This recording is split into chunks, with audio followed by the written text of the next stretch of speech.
State Health Commissioner Dr. Christina Bach says there is a spike in COVID-19 cases every week related to Sunday religious services, but they were not part of Governor Holcomb's increased restrictions outlined on Wednesday.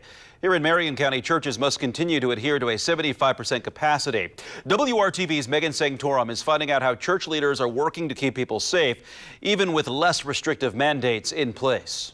Faith leaders say it's important to be there for the community throughout the pandemic, but they also want to make sure people stay safe as they walk through these doors. Things look a little different inside Fervent Prayer Church on the city's east side. Dozens of chairs are covered in social distancing markers. Special cleaning equipment is being used on a regular basis, and you can't go far without seeing a hand sanitizing station. We are people of faith and we're trusting God, but we're not foolish to think that we could just have everybody who's a member or let everybody who wants to come in without doing what we need to do as best we can to protect people from this global pandemic.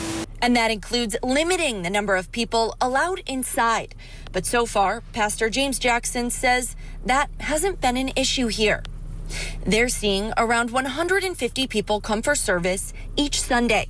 That's well below the 75% capacity limit of just over 300. I think we're seeing a new generation of godly people or churchgoers who may not always arrive at the public worship space, but they're still worshiping, and the worship is in their hands. He says more and more people are taking advantage of their virtual and streaming services. We were fortunate enough to already be a church that was online, and since March we've tremendously upgraded our systems and our video and our camera systems and audio. Posting everything online for people to access from home. Things were already changing for a lot of people, and I think that COVID-19 accelerated that change. Pastor Jackson says for those who do come in person, there are temperature checks at the door and a sign-in sheet for contact tracing.